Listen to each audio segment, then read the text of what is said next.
What's up, people? It's your boy Zach coming to you with another fresh episode of 321 Presents. Of course, I'm not alone on the pod. I brought Nick along with me once again. I'm glad to be back. Last week was a little bit different of an episode for us, and boy, do we have a lot of stuff to catch up on from last week, this week, and all the above. All the sports drama, sports news, media coverage, a whole bunch of things have happened in the past couple weeks.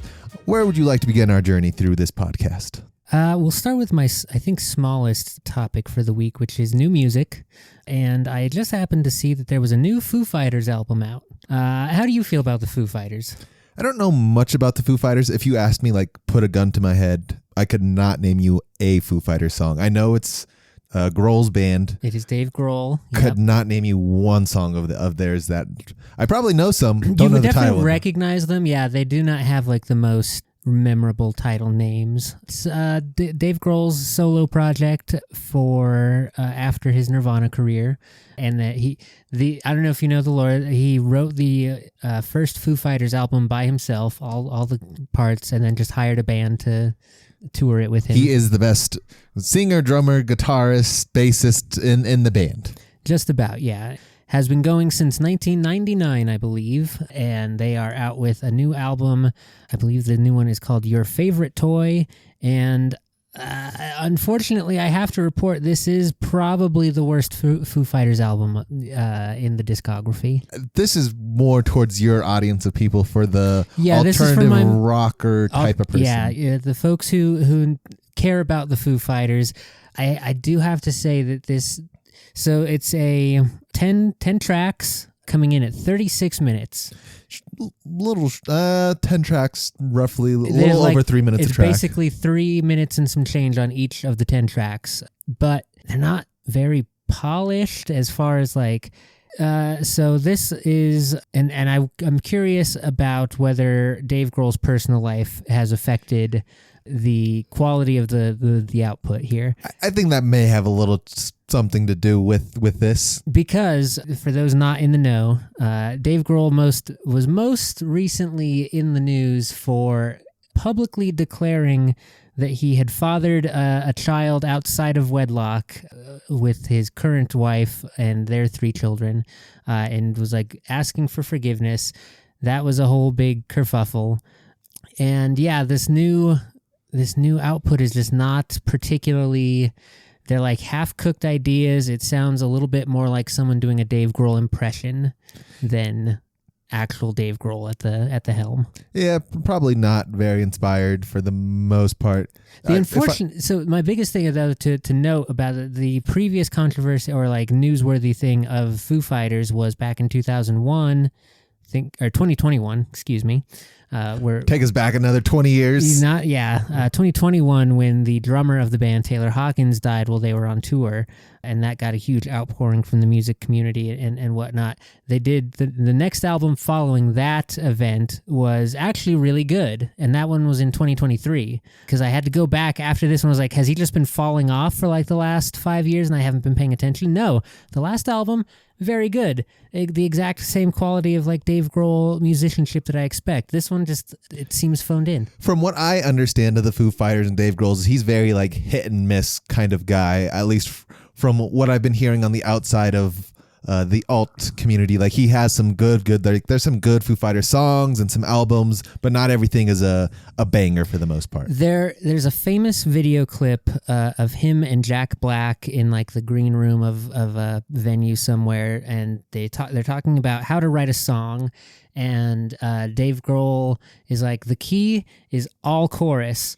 Give him as much chorus as you possibly can. That's the only thing people care about a song.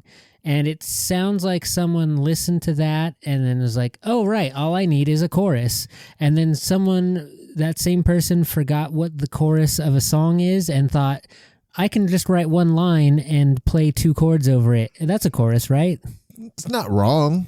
It's technically correct. Just not particularly interesting. That's fair.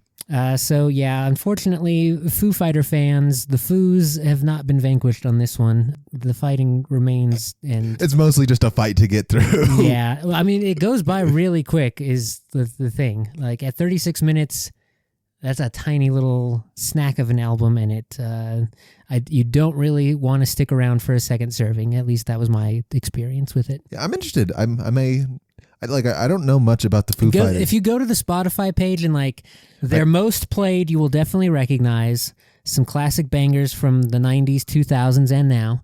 But then, yeah, this newest release, Your Favorite Toy, so uninspired. The least amount of writing I think I've heard Dave Grohl put out. Interesting. It's wild.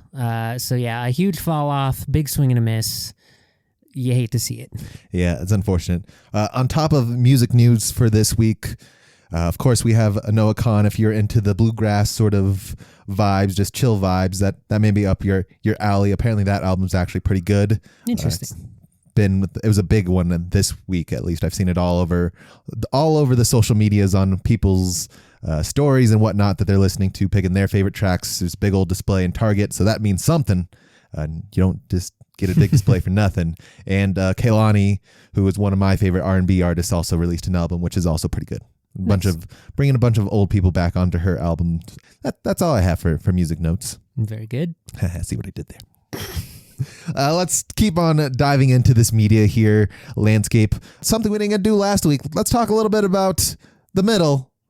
Malcolm in the Middle, that is. Yeah, absolutely. I am happy to report that I have fully consumed the Malcolm in the Middle, Life Still Unfair miniseries. It is actually just a 4-episode, basically a movie, a little under 2-hour length, and jumps us basically, as promised, 20 years into the future of what this family's been up to.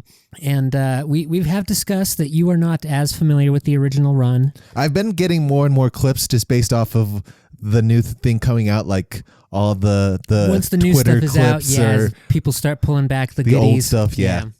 How have you been liking those? I've familiarized myself a lot with Dewey and his antics. Yep.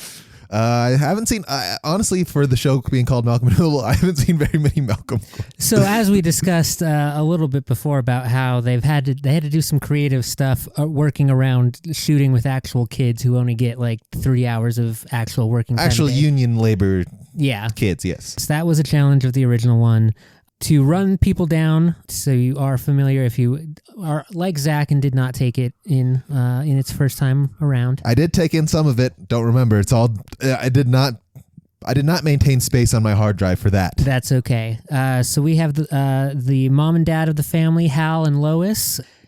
Hal, a kooky, lovable dad, and Lois, the screaming, crazy, kind of angry mom. Matriarch of the family. Yeah, a little bit. At the beginning of the show, we had 4 siblings. We had eldest brother Francis off at military academy.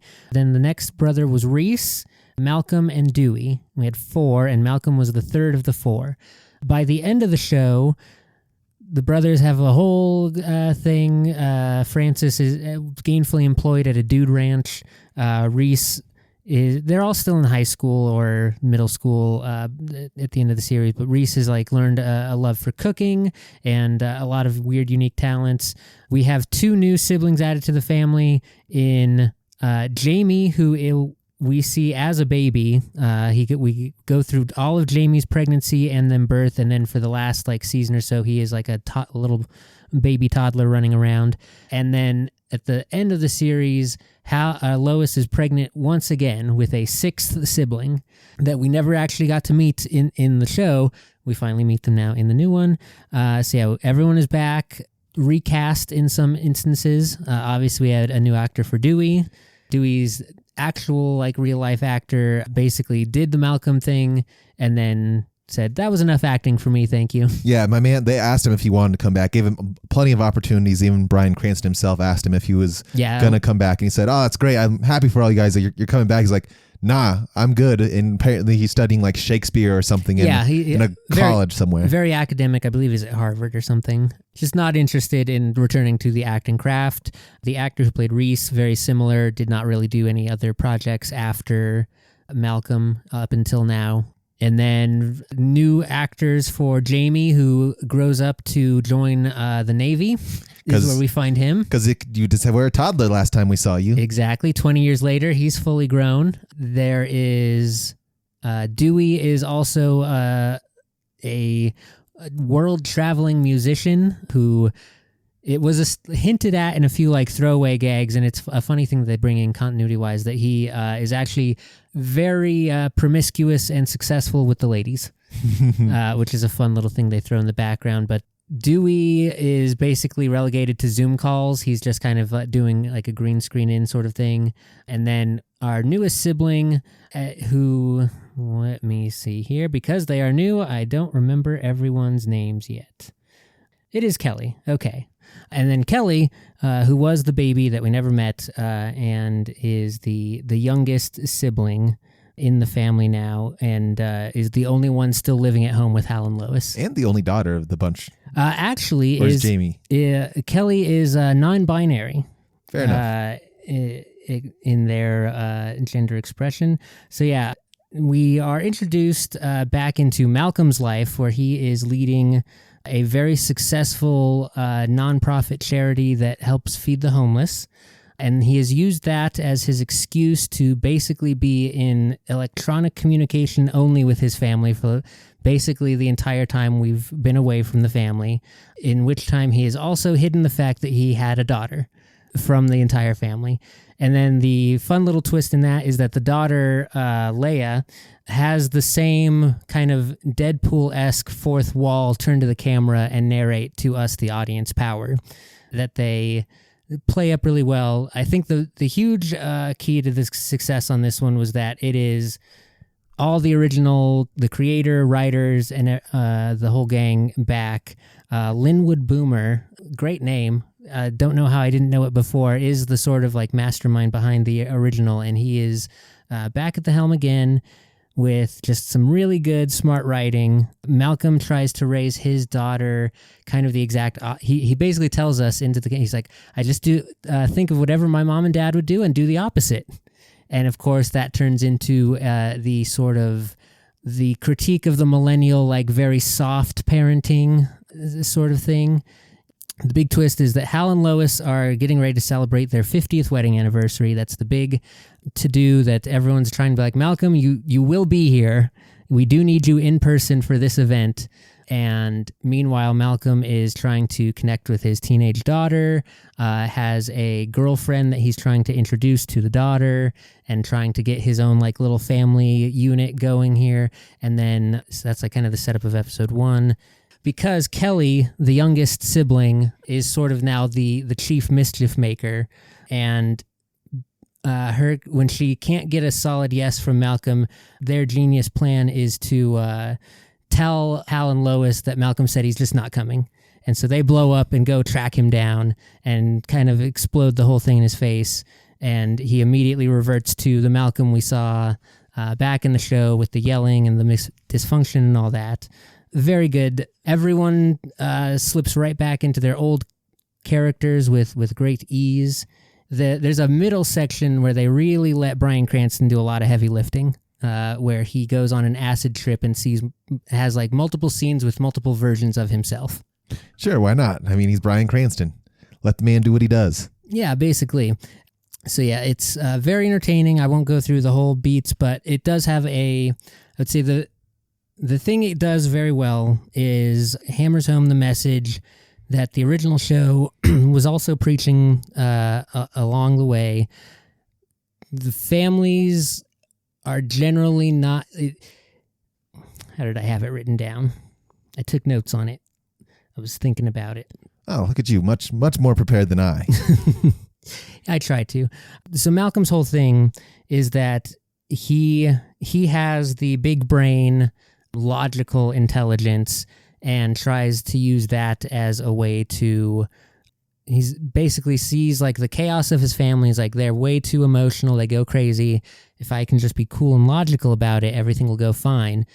And everything doesn't go fine even doing it that way. And the lesson is kind of you can't be on the extreme of either one. Yeah, that there has to be some cohesion between the two, and that there's a very well done thing about how it can take one generation a long, long time to learn the same lesson that a younger generation learns very quickly. Yeah, it's just a lot of good stuff there, and I highly recommend it if you caught the original. It does do a lot of nice fan service moments. Basically, anyone who was available to come back came back for a little cameo of some sort. Not a lot of hand-holding in terms of like the backstory and lore. If you don't recognize folks, they're not going to tell you why they're there. We are here for one reason. If you're watching this, it's because you kind of know what's happening to begin with, hopefully.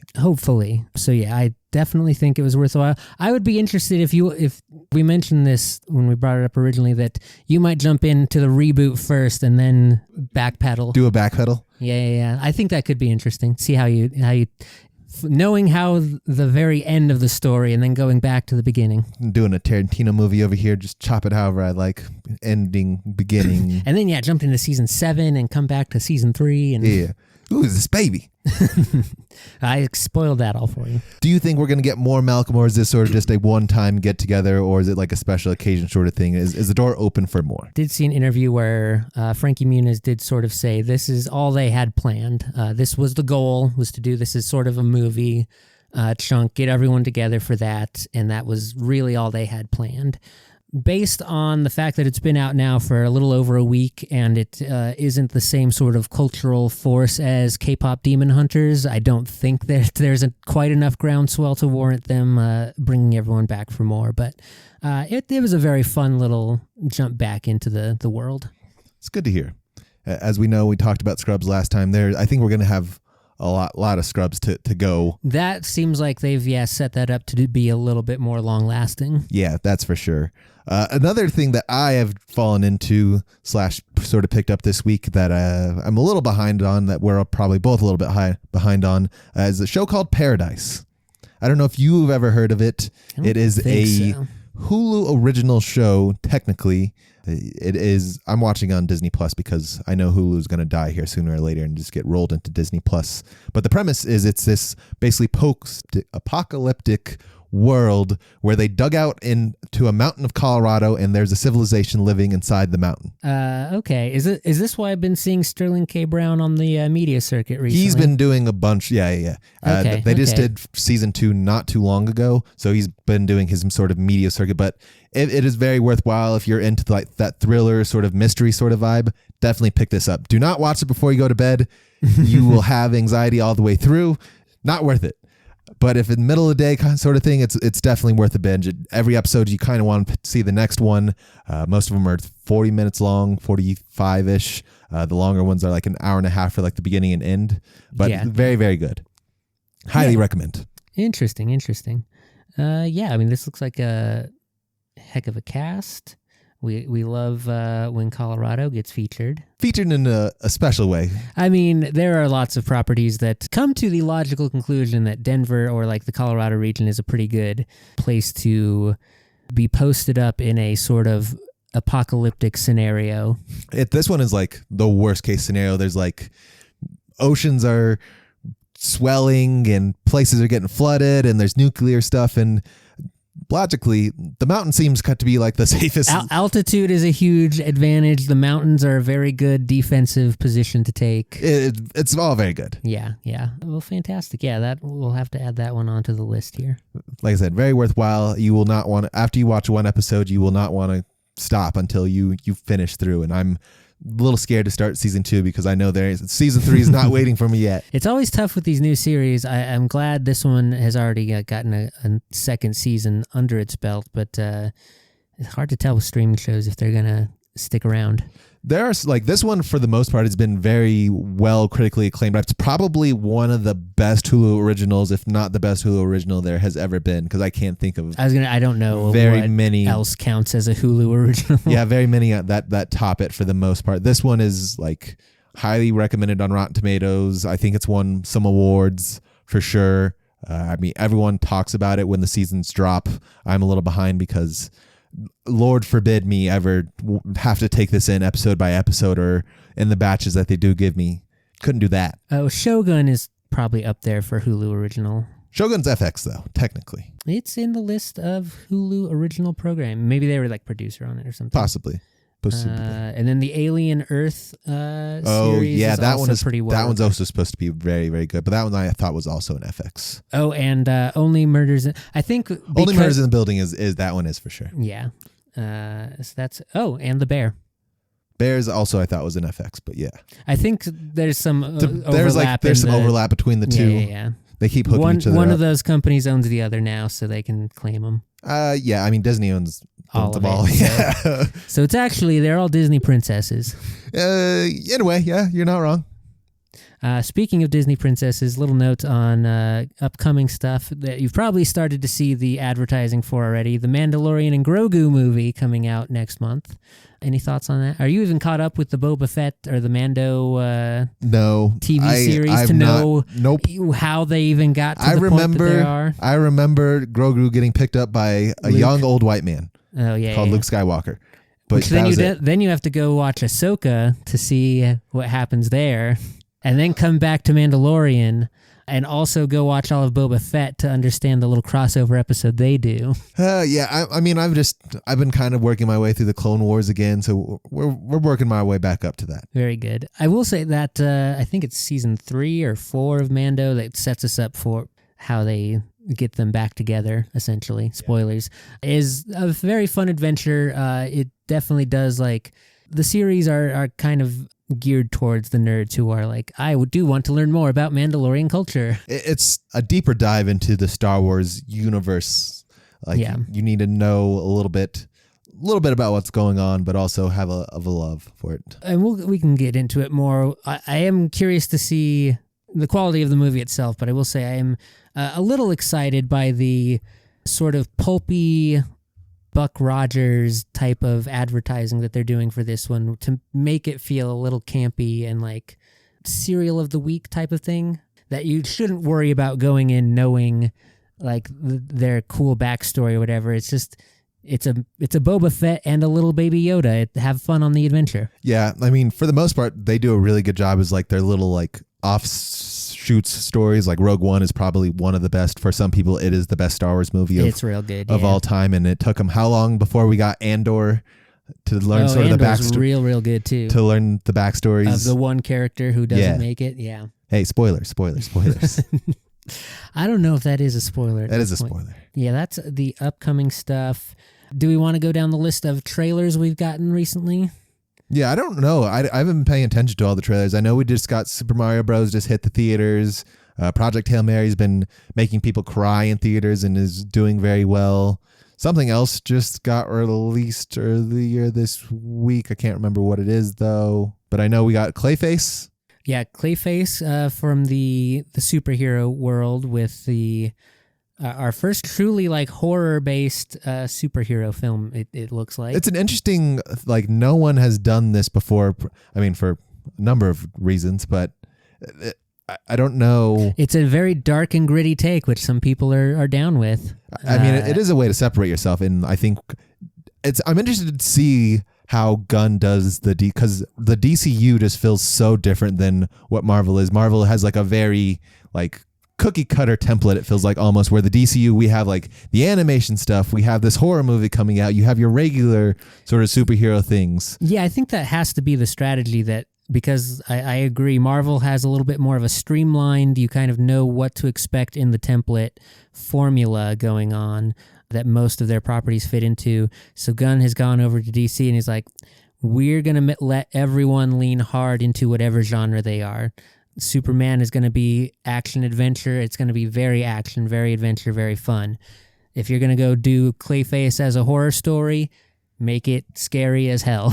A little bit. I mean, Swamp Thing is on the list for them too, I do believe, after Clayface. Yeah, those sort of like untread categories of superhero movie, because if you are at all familiar with the width and depth and the full scope of the DC universe, you can really, like, if you just look in the right area, you can kind of tell a story in any genre that you want. We've just kind of been picking the action adventure. We pick the same genre. Everyone keeps picking the same area. But yeah, there are different characters who you could have a buddy crime comedy type thing. I mean, even just like right now, like Peacekeeper's kind of that, you're a little bit of a buddy crime comedy because you have John Cena and his eagle. Yep. Peacemaker and his eagle, if you want to consider that. I mean, the Creature Commandos is a little bit of a mystery, sort of monster mystery sort of thing that they have going on. Very, very good if you haven't checked that out yet. Yeah, and so I do think that seems to be the strategy is let everyone... Don't worry about leaning in towards a center of continuity across everything. Lean away into your own weird specific thing. And when we show you in these other things, it'll be a much more dramatic sort of compare-contrast. This is also the first time that Alan Tudyk will not be a Clayface inside of the DCU for the movie. Yeah. He's done it for everything else, for every adaptation thus far and I think he is getting his own animated he's getting his own spin-off. Yeah, he's getting his own animated spin-off. To do his version of Clayface as well. But and that's, I think, a really fun thing to be able to do that, Marvel can't really turn to say, like, we have a very serious drama horror going on with this same character and a lighthearted comedy version. A little bit, yeah. I mean, like, the Clayface we are going to get in theaters is not the one we see in Harley Quinn. No, not even close. Not even close. Speaking of John Cena and sort of duo projects, he is one of the humans in the Coyote versus Acme movie, which is the movie that was so close to being published and then got put in the dumpster by WB for a tax write-off like 2 years ago. And someone said, "Oh, look what I found. Let me dust that off." Thankfully, yes. I believe it is like Catchup Productions or something. Some little studio got the money together to buy all the property and put it together. So we do have that coming. The title of the movie, Coyote versus Acme.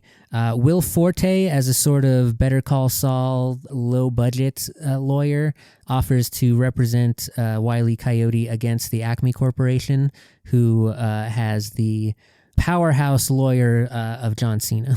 Hey, he knows where to find him. Absolutely. I, for one, will definitely be making sure that movie gets a little money for them actually pulling it out of the dumpster and wiping it off and saying, "Here you go. It's a perfectly good movie still." Yeah. And funny enough, we've talked so much about the Warner Brothers, but they're in court right now as to who's going to buy them again. It's very on the nose in terms of like the story of the legal drama against the Acme Corporation. Very fun stuff.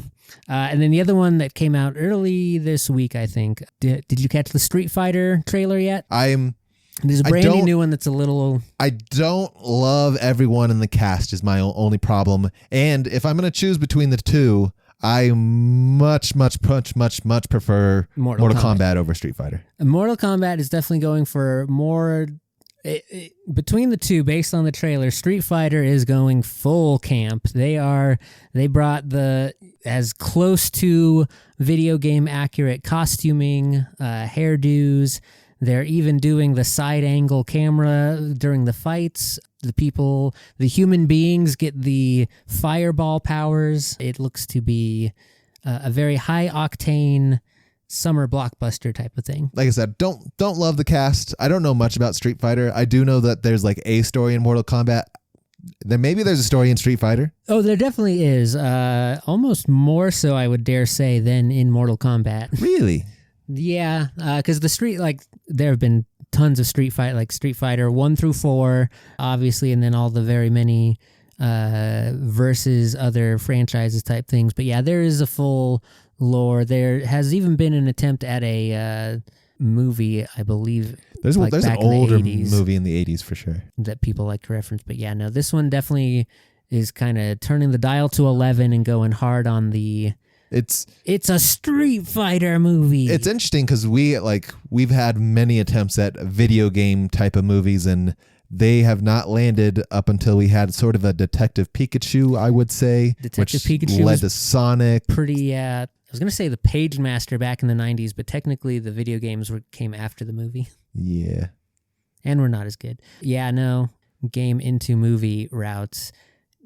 Detective Pikachu is probably the earliest real good success you can point at. Yeah, the Sonics have been pretty good. Super Mario wasn't bad. I still have to see this new one for myself to see how accurate the criticisms of it are, but... That's fair. Yeah.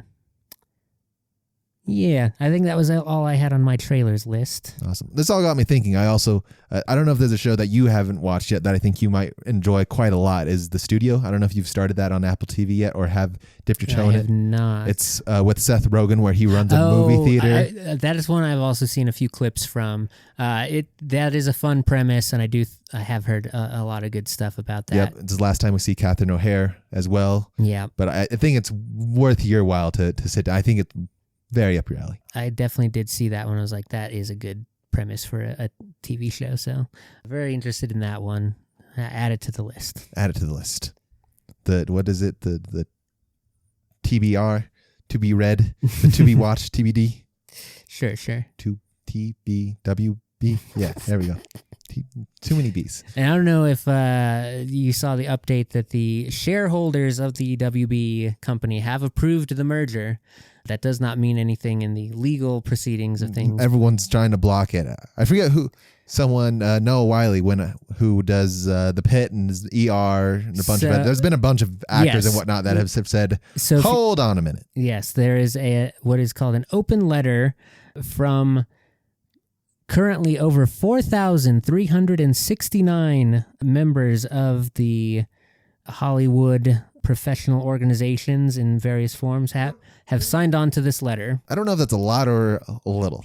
I can't tell. For the size of the industry, that's a pretty good chunk of it. Okay. As filmmakers, documentarians, and professionals across the movie and television industry, we write to express our unequivocal opposition to the proposed Paramount-Warner Brothers Discovery merger. This transaction would further consolidate an already concentrated media landscape, reducing competition at a moment when our industries and the audiences we serve can least afford it. The result will be fewer opportunities for creators, fewer jobs across the production ecosystem, higher costs, and less choice for audiences in the United States and around the world. Alarmingly, this merger would reduce the number of major U.S. film studios to just 4. And that is largely what they continue to elaborate on. We are deeply concerned by indications of support for this merger that prioritize the interests of a small group of powerful stakeholders over the broader public good. The integrity, independence, and diversity of our industry would be grievously compromised. And that's, the main takeaways. There's a few other... Basically, every concern you raised when we initially talked about it going to sale for somebody. Yes. Is signed on by a lot of people.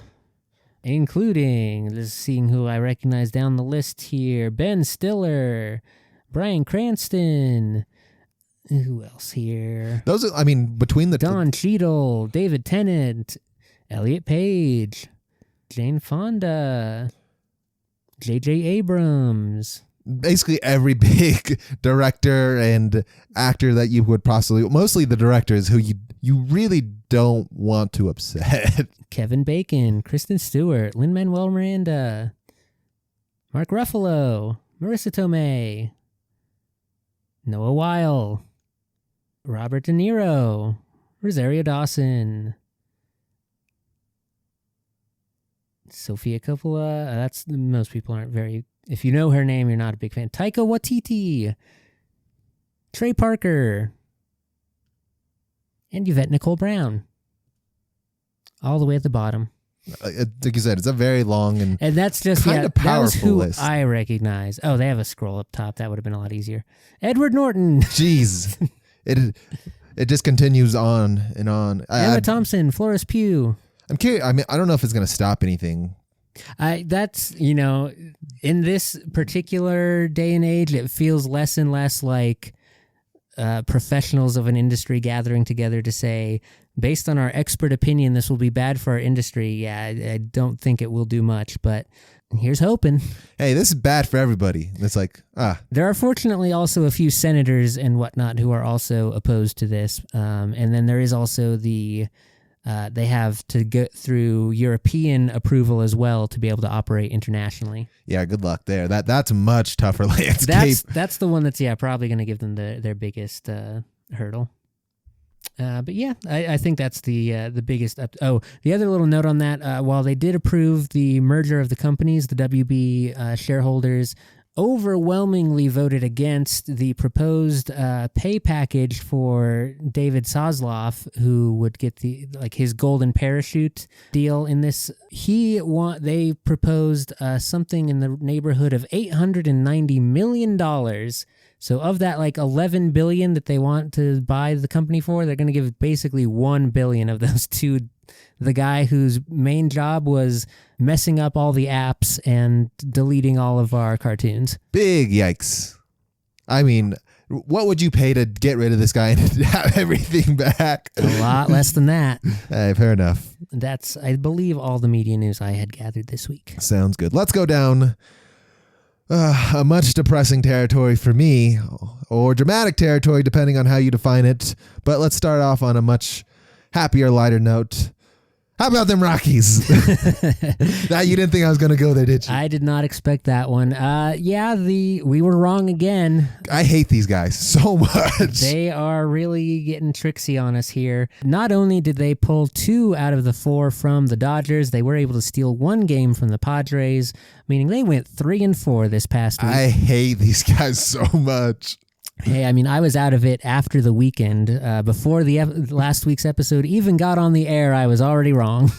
So I don't know what to tell you about that. While we're talking about it, I guess, let's look at the forecast for this coming week. And that is tangentially related to sort of the big topic of discussion in baseball these last couple weeks. The Rockies are in New York this week for a 3-game set against the New York Mets, who just got out of their franchise longest losing streak. 12 games in a row. Really kind of shot themselves in the foot right out of the gate here. Big yikes. And this is after, so last season they were the big spenders to take in Juan Soto, which is looking to be a terrible contract. Who became the worst batter in the Major League Baseball, at least for his contract. And then this offseason went out and got the big fish in the free agent pool in Bo Bichette, stealing him away from Toronto. And he has also not adapted to the Big Apple very quickly. All I'm saying is, maybe it's not the players. Maybe it's just, as we keep gathering data. Yep, perhaps. So the Rocks are getting ready for a 3-game set against them, and then are going to head down the road to Cincinnati and play 3 against the Reds. So that's 6 games. What are we thinking? So they're already down in today's game, 1-0. Yes, but they have the New York potential road to come trip. back. I think we're going to get swept by the Mets, because I for some reason I think the Mets will have some sort of magical voodoo where they get out of this and they sweep the first team they see, which is unfortunately us. The Reds, however, I think we might be able to steal one from. I'm 1-5. I'm going to go a 1-5 on this one, because they just did. I'm seeing a pattern here. I'm starting to see seeing the patterns coming. They do really good one week and just god awful the next. So I'm going to go for a 1-5 on this go round. Okay, of the 6, I'm gonna give them a 3-3 week again. I'm gonna see how playing the middle of the road works out for me this week. I think they take at least 1 from the Mets, and I do think they can take 2 out of 3 from the Reds. But yes, for the most part, our Rocks are holding pretty well here. We're near 500, which is honestly impressive for us. Yeah, huge. Currently 10-16. Still bottom of the division, but our division is really hard, to be honest. Yeah, I mean, there are worse teams in the league now. The Phillies in the National League East are 8-17. The Athletics with no home. The Athletics with no home are top of their division currently at 13-12. This, you can go homeless and you get superpowers? That's crazy. I don't know about that. I think this is just a weak division. But the Kansas City Royals, bottom of their division at 8-17, as well as the Boston Red Sox, 9-16 at the bottom of the AL East. So yeah, 10-16, not the worst. Still in the bottom half of things, but we kind of knew that. Hey, that's fine. We are, like I said, at this point, if we look back 1 year ago, 2 years ago, 3 years ago, X number of years ago from the year to 2009, I guess, we are kind of... I think 19 was our last playoff. That sniff. One, we shouldn't have made the playoffs there. We didn't belong there. Then 17 would have been the more. But every year since then, we're not doing too bad. Yeah, by comparison, better than we expected, essentially. I'm still interested to get a little bit of that Walmart Walton money. Oh, yes. We can get a little deeper, because I read an interesting article about how the real sort of the solution that the Penners brought to the Rockies table was that the problem was that Dick Monfort had no interest in letting go of the team. He wants it to be a family heirloom. Charlie Monfort, his brother, desperately wanted to get rid of the team. And since they are 50-50 owners, sold his share. They couldn't. They were at like loggerheads. So the Penners came in and were like, what if we take a pretty significant chunk to start here and start paving the ground way? So the Penners have basically bought Charlie out of his half. Let him. He has 10% still. He still has some control. That is such a nightmare to have. Like this one dude. This is going to be the greatest thing ever. It's like, we are so bad. Stop dragging me through the water. I'm drowning here. Yeah, this is not a good heirloom in the condition you have put it in. No, this thing is beat and busted.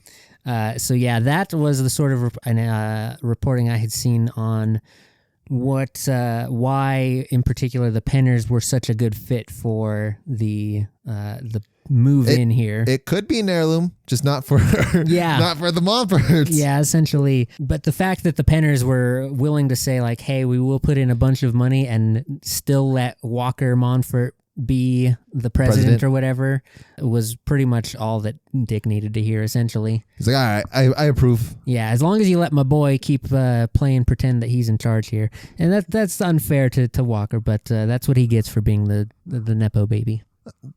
You got to take that lick. A little bit, yeah. That was the sort of interesting wrinkle I had seen on that, and that was, again, why negotiations had started a year previous, and that, now the wheels are in motion for the Penner Group to sort of after I've had slowly be acquiring more and more. My man said, this is the worst season that this team has ever had. Please let me out. Yeah, we got to get some cash value on this asset still. This is depreciating value. Basically. Because, if the Rockies were, I bet if they were a more winning franchise, they would be valued at way more than $1.6 billion or whatever. The Colorado market is just so large because we touch all the little areas that don't have. We're a little island out here in the West, yeah. That other regions have to lock onto. That the rest of the Midwest has to appreciate. Basically. Let's talk a little bit about hockey, but before we get to our beloved Avs, let's talk about all the strangeness that I've been seeing in the hockey world. We'll start with, I saw today, I don't know if you saw this, did you see the Utah promotion that they are running? Which one? The jersey swap. No, I have not seen that. So they are offering a promotion where you can bring in your Vegas Knight jersey and they'll give you a Utah Mammoth jersey. No name or number on it, just a blank jersey, but you can get a swap for all the fans of Utah. That's pretty fun. That's a good way to juice up the regional rivalry. I'm also curious, what do you do with all the nice jerseys that you do get? The Vegas jerseys? Yeah. That are, probably higher quality than the Fanatics ones that are going out the other way. That's a great question. What is the Utah team going to do with this? They'll ship it off to the missionaries. Yeah, I'm sure. I'm sure that's what they'll do. Something like that, I bet. The other weird thing that I've been seeing it throughout at least the playoffs is, why are we embellishing all the stuff now? Yeah, that is... in what is potentially Sidney Crosby's last hurrah in the playoffs, he took his first career diving penalty after getting a stick in the face.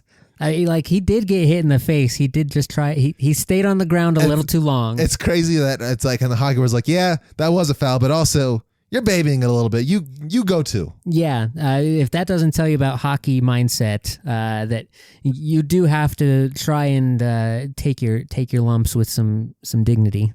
But yeah, that did result in a very fun little memeable moment where Sid's in the penalty box and then the Flyers fan catches his eye and is like, gives him a little knowing smile, and then Sid just smirks back at him, because who doesn't love Sid? He wasn't the only one, though, was he? No. Well, so that was on Wednesday night, and Nate's got to do what his big brother Sid is up to. Like father, like son, or something like that. Yeah, that's what all the jokes were, and Nathan, so our problem on Wednesday or on Thursday night in LA, we had Kelly Sutherland, who we've had to call out by name before on this podcast for his very bad track record at officiating. To be fair, Sid's did not feel, or not Sid, Nate's did not feel like that embellished. No, like Sid's was. Sid's was Yeah, I can see whether you might call that one. Yeah, and Nate didn't even do it. He just got cross-checked in the back, fell over in front of the ref, and then stood up again. Like that one was like, I don't know if he embellished. Like it just kind of felt like he's on ice and he got pushed and he fell down. Basically, he lost to physics. I'm sorry. All things considered, officiating these days across all the sports, but our playoff ones in particular, pretty garbage by and large. By all bystanders agreed. Before we get too deep into the actual sporting event, one more promotional thing. Did you see that the Buffalo Sabres? Have you seen what their promotional beer item is? Oh, I did see that. Also, I'd like to note that over 1,000 people did the jersey swap today. That's pretty good.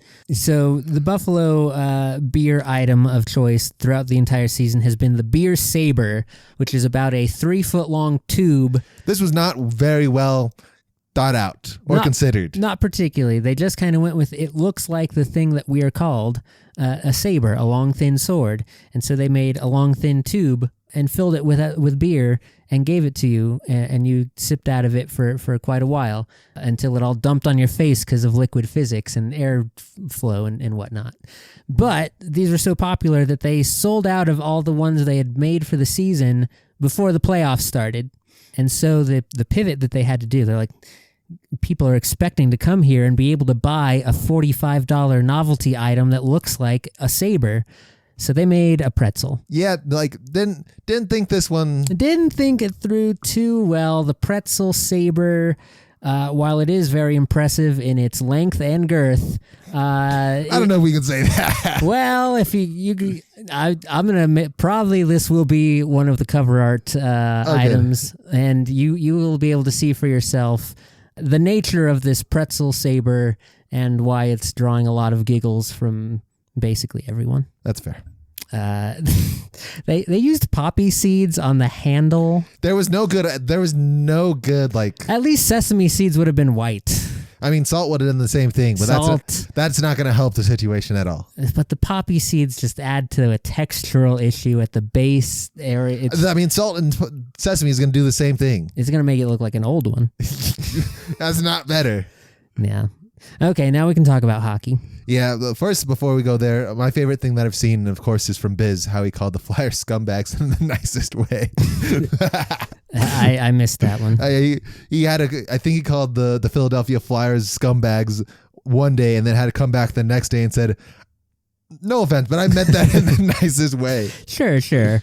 Yeah, Biz is great at working the crowds, especially that Battle of Pennsylvania. That's a very specific type of fan out there. Yeah.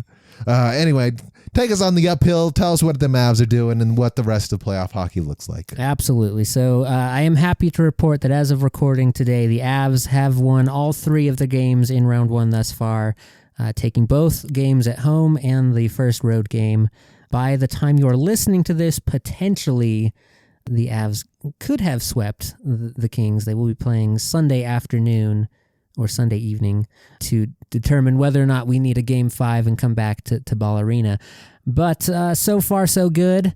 The biggest disappointment thus far in this series, the power play is 0 for 10, and Josh Manson only played 4 minutes before leaving the game with an injury last night.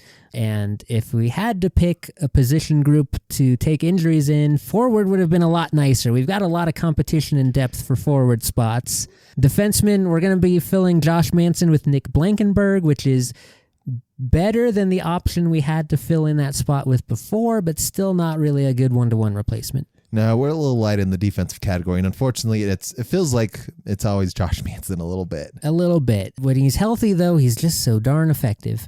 And I imagine if it's not anything, I mean, it's playoffs, so if it's not anything that needs surgery, he'll be back sooner than later. So, but it would be very nice to close this up in 4 games and let our boys rest up a bit before we have to face the winner of the Dallas and Minnesota series, in which Dallas is ahead 2-1, but that has been, to our benefit, a very chippy and violent series thus far out there, and has been going to overtime in at least 2 of those 3 games. So We love to see that. If they can pull off a triple overtime and go to 7 games in that first round, and then we'll have to just take care of whoever's left standing.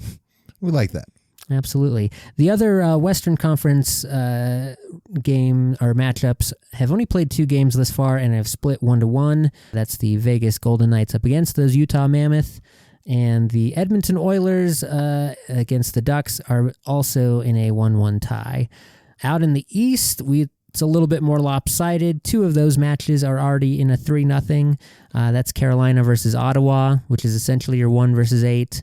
And then that Battle of Philadelphia, or Pennsylvania, the Philadelphia Flyers are up 3-0. It has been a very bad showing for the Penguins thus far. They're old. They're so old. The fact that they're here is just like a miracle. Very surprising for both of those teams to have made it, neither of which I think had more wins than the Capitals, but the Capitals were in the wrong division. So hey, sucks to suck sometimes. Yeah, essentially. And then the Lightning and Montreal Canadiens are tied 1-1, and the Buffalo Sabres have taken a 2-1 lead over the Boston Bruins. You know what's charging them? Yeah. Is there any surprises thus far through the playoffs that we didn't expect to see happen? I mean, everyone's, for the most part, kind of, I don't like it, but they're picking Avs to be the favorites in everything. But across the playoffs, is there any shock to you? Right now, I think the fact that the Battle of Pennsylvania is so lopsided, we kind of expected that one to be a 5 or 6 game kind of back and forth affair, but Pittsburgh really did not show up ready for this one. Otherwise, I don't think Buffalo is, I think, adapting to the playoffs a little bit better than I expected. I kind of anticipated them to have. It's been so long. Yeah, they are the young, untested group, similar to Anaheim, who is putting up a pretty good fight as well. The benefit for, I think, if not Buffalo, if not Anaheim too, is the expectations is that there are no expectations. So you just kind of get to play a little free. Absolutely. That is the huge benefit to being an underdog in those sorts of series.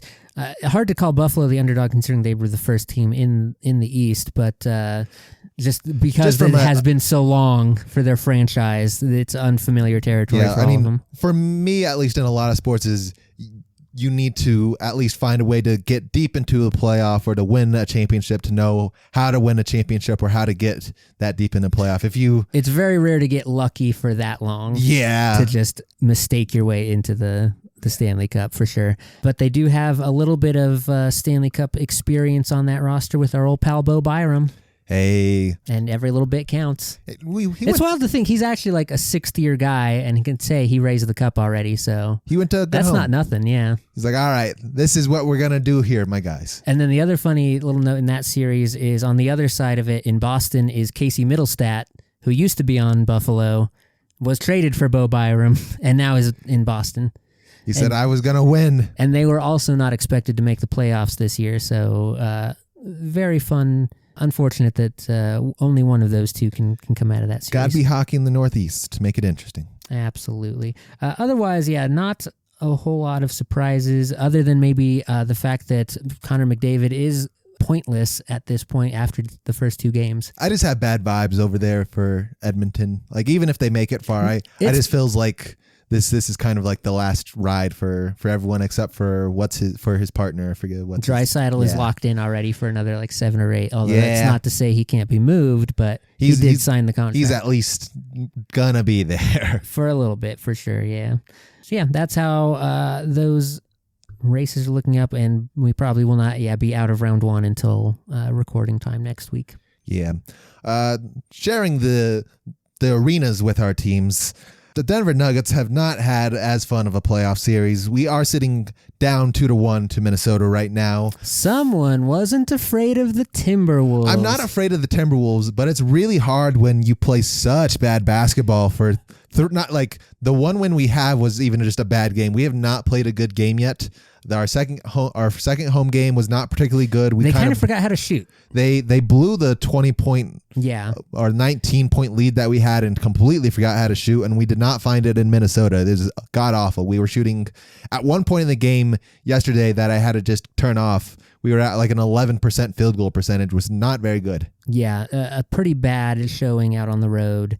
And a lot of the things that we were hoping would just kind of iron themselves out at the end of the season, the late game collapse, the lack of rotation, the lack of Jokic rest, a lot of familiar sticking points here. The second game, I think, as much as I want us to have like the players to blame, is also I think a little bit of Adelman has to take that a little bit on his chin as well, sort of just with the coaching mistakes and letting the lead get away that fast without stopping the bleeding by any means. Yeah, not the first time we've seen it this season where what should have been a comfortable late game hold just disappeared. Yeah, and then game 3 was almost an impossibility without Aaron Gordon or Peyton Watson in any of the lineup. Is just no good. And after that second game, we knew that Minnesota was going to sort of come out ready to go. I'm still waiting for the Nuggets to do something, kick back to life. Like Minnesota's been talking a lot, especially after these last 2 games, rightfully so, deservingly so, especially after the way the Nuggets have performed. But I know Jokic has got to have another gear in there. I know Gordon doesn't want to be sitting out. I would expect P-Watt to be coming back here soon to give us the extra added depth. Like the only one who I would say has been playing well for the most part is Tim Hardaway Jr., who was finalist for the 6th Man of the Year, but he should not be the only guy. You can't be relying on. Yeah, I mean, Cam has filled his role. Christian Braun, you don't really hear his name should be said a little bit more than it is. And Jokic and Murray have just struggled. Yeah, a very ugly look to the beginning of the series, but again, only 3 games in. There is still time to right the ship. Yep, we need to get one in Minnesota to even this thing out, and then I'll have a little bit of hope. But we will see how this one goes. It's been a rough ride thus far, and hopefully the ship rights itself. Otherwise, across the league, Thunder are 2-0 up in their series against the Suns, where officiating has been interesting to say the least. Yeah, Devin Booker had some stuff to say about it. Yeah, some things are not always equal, and it's who knew? I mean, everyone knows, but when both are like superstar, all-star caliber players, you think same, but it's not. Definitely like just a statement in general when a star player comes out in the post-game interviews and is like, the referee by name is bad, did a bad job tonight, and I'll take the fines, but I gotta say it. Yeah, you don't want to hear that. You should not be. The best case scenario as a referee is that nobody knows your name. Indeed. When people know your name and can boo you directly, you're doing something wrong. It's no good. No good at all. The Lakers are 2-0 up on the Rockets. I would expect the Rockets to show a little bit of life here, but the Lakers doing pretty good, and I don't think they've had Luka either, so a little scary over there for whoever's going to take them on next. Is probably going to be the Thunder, which is going to be the Thunder, unfortunately for them. And the Spurs and Trailblazers have split because the Spurs are without Wembanyama because he's a little concussed right now. We got an interesting physics lesson in that game 2 of that series about an old adage of the taller they are, the harder they fall. Yeah, he's also pretty thick, and my man unfortunately did not brace himself super well against the hardwood floor and kind of just bounced. Yeah, did a very awkward tumble down and a full head bounce that did take him out for concussion protocol. Which good, very good, because he did knock himself. Like you can watch the replay, he was out of it for a minute. He did not feel so good afterwards, boss. But without him, the Spurs I think are going to struggle a little bit. They have a lot of good things, but no Wembanyama is going to be a problem. That's your Superman on the roster. It's tough to work without him. Yeah, I can't take on a giant monster without him. Not that the Trailblazers are a giant monster, but we are in NBA playoff time, and everyone's a little bit hungry. I think that's right behind the way people consider like the Nuggets with and without Jokic. Spurs are right there in terms of the huge drop off between with and without your star guy. Yeah, I think that's a super good comparison. Over on the East side, the Pistons are 1-1 against the Magic.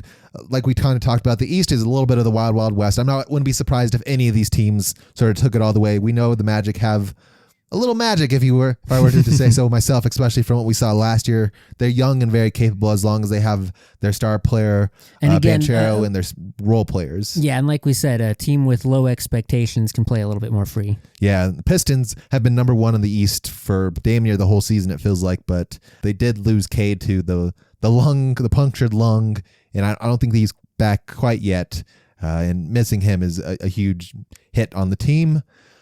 Cleveland and the Raptors. Cleveland's, of course, up 2-1. The Raptors did find a way to take one. I do believe they're in Toronto now, where they stole a game away. Cleveland, for the most part, otherwise, have kind of been taking the lead on this series for the most part. And, of course, the Knicks and the Hawks, who play before the Nuggets, boy, do I get to watch a lot of them, because those games are going to the very, very end. Surprisingly, Atlanta with the lead, 2-1. Atlanta kind of finding a little fire, and there is some history between the two that Trae Young had established. For some reason, the Hawks seem to be a little bit of the Knicks' kryptonite, especially in Madison Square Garden. That is an interesting. It's sort of like, oh no, it's my worst case scenario matchup for round one. Yeah, this is not what I was hoping for. And the last matchup in the playoffs is Celtics and 76ers, where the Celtics kind of beat the brakes off the 76ers, and the 76ers came back and beat the brakes off the Celtics. And now we're in a close game that since they're playing right now, and anyone can take that one, and they are tied 1-1, of course. So anything can happen out there in the East. Need the Nuggets to wake up to hopefully find their way through the West, and anything can happen in this playoffs is what I'm seeing thus far. I'm not completely shocked that all these series are so close. I would, like I said, expect the Rockets to fight back a little bit. I don't have any hope for the Suns, though. They're going to get referee called kind of all the way through. So good luck, my gentlemen. Yeah, I don't. I think the surprise there with that even turning into like a gentleman's sweep. But the other note in these NBA playoffs, y'all get some taking all these extra days off. What's all that about? What do you mean these extra? You have the travel days. You have the 1 game day off game. 2 days travel game. Nah, 2 days travel. You land and get to practice and go to sleep at the hotel and then play your game. It's not our fault that the NHL players don't know how to negotiate in a CBA. I mean, I was going to say they don't want the extra time off, but we do want the time off between the series. Oh, so. Especially this year? Oh, yeah. Yeah. We die for the time off. But yeah, your funny spacing there has already you started your series before the Avs did and are already behind now. Because why would you? It's insane to have a 1 day travel day, no legs. It's fine as long as it goes both ways. Yeah, but that's not as no fun. rest for anyone. That's not as fun. We're here for the spectacle.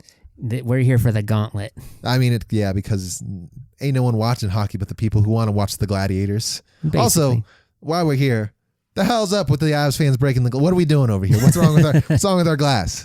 The glass took a little bit of a beating. The theory is that it was more about the frequency created, the physics, by the shaking. Because the person who did the breaking was a second row person reaching and hitting the top, while there was already a person in the front row hitting the bottom. The different frequencies. And that's just a fun little lesson in physics, folks. And I forget who was sitting right behind that who saw the glass. It was Eric Johnson was in between the benches at the time, and then the glass pane was actually fell on top of the Kings coach, DJ Smith. I think we had a big superstar in town too, who was like right in front of the glass that also broke. That I did not hear any details about, at least not from the broadcast. But I do, I just remember because Eric Johnson was the little in-between the bench guy for that broadcast, and he was just pulling the players in to interview them in the dead 17 minutes. Our very own Eric Johnson? Our very own Eric Johnson, who, in unrelated topic, is probably going to be the quickest rising superstar in the NHL media world pretty soon. This is being his rookie year as a broadcaster is getting nothing. It was Sean Payton. Reviews. Sean Payton was sitting there. Oh, okay. I saw that he was at the game. I didn't know that he was in those seats. He was around that area. Okay. Yeah, fun. Yeah, good seats for coach. Yeah, very much so. Better. Indeed. No, I think Bo had behind the goalie seats when he was there early in the year. I think I'd rather be behind the bench. You get to see a little more like the 50-yard line. Yeah. Yeah, I don't know. It's tough to tell. I would be a menace behind the bench, and I would probably get kicked out before too long, depending on who was there. I think that's hard to do. I forget who. If the Red Wings or the Stars were there, I would be chirping them all night long, and I would make sure I was a menace. Yeah, I don't think they'd kick you out. Not if you're at home.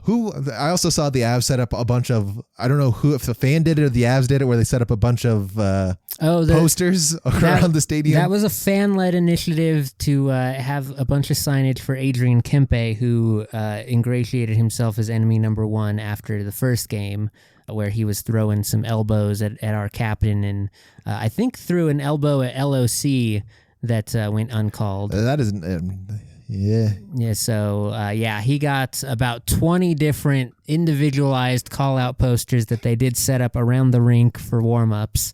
So that was a fun. The Avs fans out here are going a little extra, but what do you... We like it. Yeah.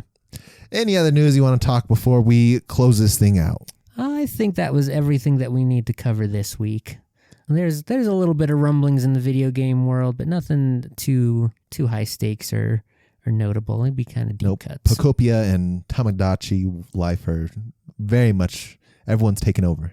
I want to do a little more digging into this new game I'm seeing pop around called Mouse PI for Hire. Oh, yeah. It's a first-person shooter. It's a first-person shooter, but heavily stylized by the 1930s black and white cartoon aesthetic, a la your Steamboat Willie sort of thing. So that seems like a fun little flair. I'll see if it's any good, though. Yeah, here's supposed to be pretty good. It's pretty well thought out, if I remember correctly. Looks like they've done it pretty well. It's supposed to be like... make you feel like a Roger Rabbit sort of style. Yeah. But yeah, I think we can call it this week. Perfect. Take us out. Thank you for coming along for another episode of 321 Presents. Wherever you're listening to us, we would love if you could hit your subscribe, your follow, your whatever button prompts your interface shows you, and leave us a comment, leave us a review. 5 stars if you please. And if you enjoyed this episode, we've got lots more where that came from. And you can find all of those episodes at 321pods.com. For those of you out there keeping track of 26 for 26, I did not forget about it. We're just a little late. The first telephone call episode is out now, just about 6 months late, or 6 weeks late. That's all. And we're going to be even less late than that on the next episode, which is Animal Crossing, which we should have had out on the 14th. Hey, we're doing fine. We're doing fine. I will be back on track for May, where 2 of my kind of most excited for episodes are going to be coming out. We got Stadium Arcadium and then Dragon Quest. My man's just been fiending. He's waiting. Waiting. I've kind of been writing the Stadium Arcadium one more than the other 2 episodes ahead of it. So yeah, that's part of why the lateness is happening. But yes, all of that fantastic content and more at 321pods.com. And that has been all for us this week. I have been your Malcolm in the Middle enthusiast on this one, Nick, and along with me, our host with the most, Zach. Pray for the Nuggets. We'll see you guys next week. Adios.